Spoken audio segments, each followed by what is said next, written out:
I'm Rachel. Security isn't about walls.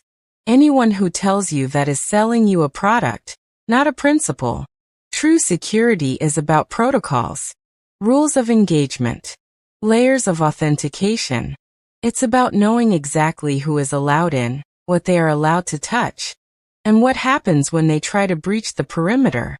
My family, the Vances of Vance Consolidated Industries, believed security was a wall, a gated estate, a prenuptial agreement, a bloodline.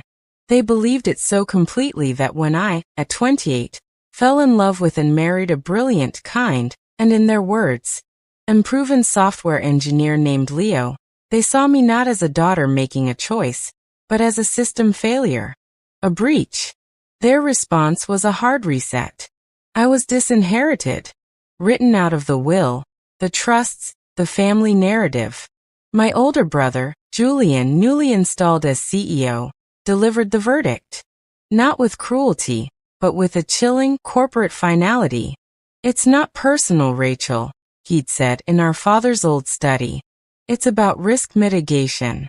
You've introduced an unpredictable variable. The board feels, and I must agree, that the vector you've chosen could compromise the integrity of the entire estate. He spoke of me as if I were a corrupted file. My love was a vulnerability. My marriage a threat surface.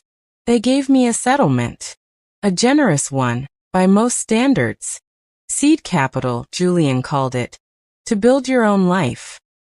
It was hush money, paid in full to ensure I signed the non-disclosure, the non-compete, the non-disparagement agreements. I took it. Not as a payoff but as fuel. With that money, and with Leo's genius, we founded Aegis Systems, a cybersecurity firm.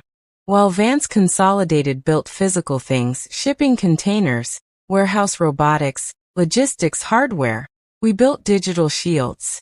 We were ghosts, protecting empires from other ghosts. The irony was not lost on me. The disinherited daughter, building fortresses in the very realm her family didn't understand could be invaded. For 25 years, I didn't look back. Aegis thrived. We had children. We built a life of our own design, secure in every way that mattered. Vance Consolidated was a news ticker item to me. A blip about quarterly earnings or a new acquisition. Julian was a stranger with my father's jawline. Then the phone rang. It was my assistant, her voice tense. There's a Julian Vance on line 1. He says it's an emergency. He's called 6 times this morning. I felt a cold ripple, the ghost of an old protocol triggering. I picked up. Rachel. His voice was stripped of its CEO polish. It was raw freight. We have a situation. I'm listening. We've been hit. A ransomware swarm. It's not just encryption. It's exfiltration. They have everything. Financials, blueprints, employee records, private board minutes. They're threatening to dump it all. The toxic waste dump of 80 years of business. Onto the dark web in 72 hours unless we pay. And the payment is impossible. He described it. A worm had slithered through a vulnerability in their legacy industrial control systems. The very hardware Vance was famous for. It had pivoted, leaping into the corporate network. Their IT team was overwhelmed. The government agencies they'd called were moving with bureaucratic slowness. The board was in panic. The stock was in freefall. We need Aegis, he said, the admission tasting like acid. Your people are the best in incident response and negotiation. I'm told you've dealt with this entity before. We had. A hacker collective known as Penumbra. They were brutal, elegant, and never failed to collect. I can have a team on a plane in 2 hours, I said, my voice neutral, professional. But you know how this works, Julian. This isn't a client services call. This is a battlefield triage. You don't get the junior consultants. You get me. And my terms are non-negotiable. A pause. I could hear the quiet hum of his panic. Name them. Aegis takes full operational control of Vance Consolidated's digital infrastructure for the duration of the crisis. And you sign over to me your voting shares. All of them. Placed in a blind trust one control. The silence on the line was absolute. I had just proposed a hostile takeover in the guise of a rescue. You're joking. I haven't joked with you in 25 years, Julian. You're facing bankruptcy and total reputational incineration. Your stock will be worthless by Tuesday. I'm offering to save the company. The price is the thing you once told me I wasn't fit to inherit. That's extortion. No, I said calmly. That's a protocol. You need access to my root-level permissions to save your system. I require ultimate authentication. My condition is the key. He refused. Of course he refused. The wall, the gate, the bloodline, it was all he had left. He'd rather see the empire burn than let the exiled queen storm the castle. He hung up. The war began. Julian, in his desperation, made a fatal error. He went around me. He hired a rival firm, all flashy marketing and ex-government bravado. They stormed in, declared they'd contain the threat, and in their heavy-handed attempts to isolate the worm, they triggered its dead man switch. Penumbra released the first data dump. Not the biggest file, but the most exquisitely chosen. Internal emails from the 1970s and 80s showing Vance Consolidated knowingly using substandard, toxic materials in housing projects for the urban poor. The lawsuits began to form like storm clouds. This was no longer just a cyber attack. It was a corporate genocide. And Julian, instead of suing for peace with me, decided I was the easier enemy. He launched his own offensive. He used his remaining influence to smear Aegis in the business press, suggesting we had ties to Penumbra. That this was an elaborate, long con by a vindictive sister. He filed frivolous but damaging lawsuits, aiming to tie up my resources. He even attempted to lure away my lead cryptographer, a man named Eris, with a truly obscene offer. That was his second mistake. Eris was loyal, but more importantly, he was offended by the attempt.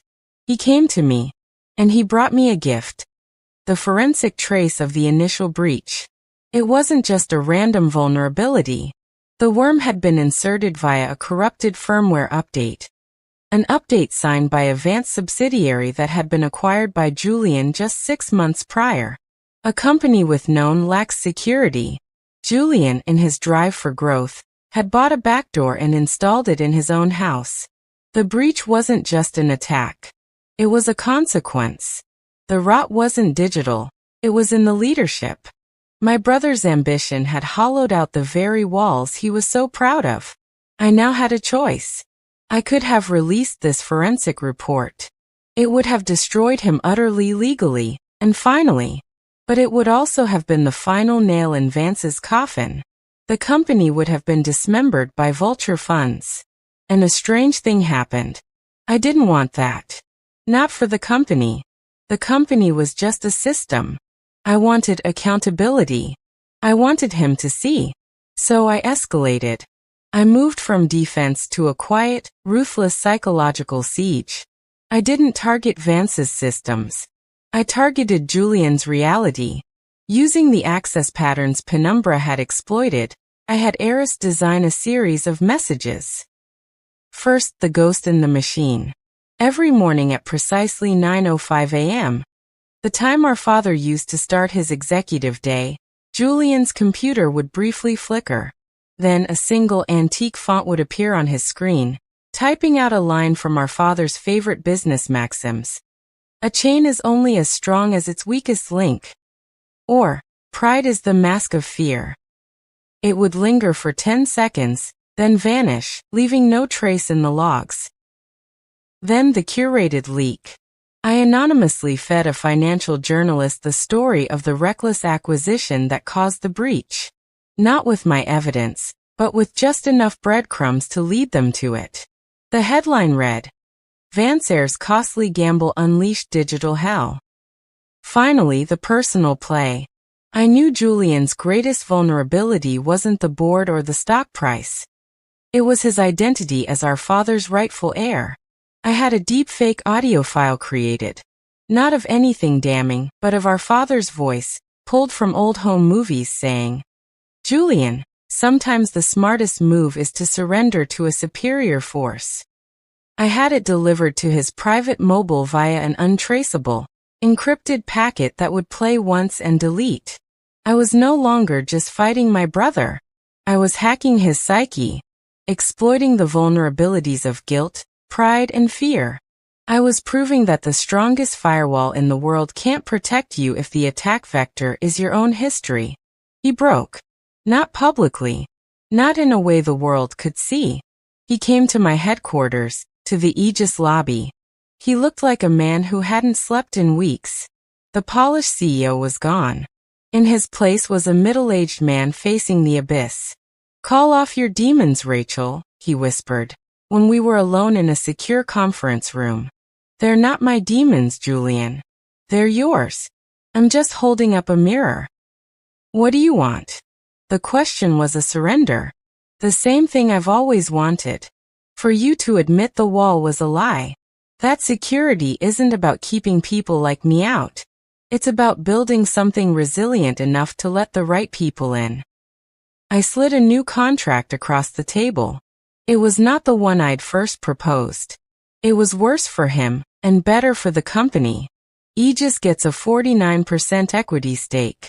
You remain CEO in name, but all strategic decisions, especially regarding technology and acquisitions, require my signed approval. You submit to a full forensic audit of your last decade of deals. And you make a public statement, acknowledging the failure of leadership that led to the breach, and announcing the partnership with Aegis. He read it, his hands shaking. "This is a capitulation." "It's a merger," I said. "A hostile one, admittedly. But the alternative is watching everything father and grandfather built get sold for parts by bankruptcy courts next month. Sign it, and the Vance name survives. You might even, in time, earn back a piece of your dignity." He signed. The war was over. That was 3 years ago. The integration was brutal. The forensic audit found more rot, bad deals, covered up losses. Julian was forced to fire several of his oldest allies on the board. It was humiliating for him. It was necessary for the patient. Penumbra was paid off, a negotiated sum, far lower than their original demand, funded by the sale of some non-core Vance assets. The data dump stopped. The lawsuits were settled. The long, slow process of reputational repair began. I am now the chair of the board at Vance Consolidated. Julian runs the day-to-day, under a set of protocols stricter than any software code. We speak twice a week in operational meetings. It is civil. It is professional. It is and will likely always be profoundly sad. The family fortune I was locked out of? I now effectively control it. But the revenge, when I finally tasted it, had the bitter aftertaste of ashes and spent ammunition. In forcing him to his knees, I had to stare at the ruins of my own family. The trauma I thought I'd burned for fuel was still there, smoldering. But here is what I built, and what I saved. Aegis is stronger. Vance Consolidated is secure, finally living up to its name. And my children will inherit not a gated fortress, but a set of principles. A protocol. That key? It's the original key to my father's study door. The one they changed the locks on. I had a copy made the day I left. I keep it to remind me that locks are physical, but access is a privilege you earn through competence, not blood. So if you are locked out, of a family, a fortune, a future, do not spend your life rattling the doorknob. Do not beg for a key that was never meant for you. Build your own door. Design your own lock. Write your own protocol. And then when the house is on fire and the ones inside are choking on smoke, you can decide, from a position of unassailable strength, whether or not to let them out.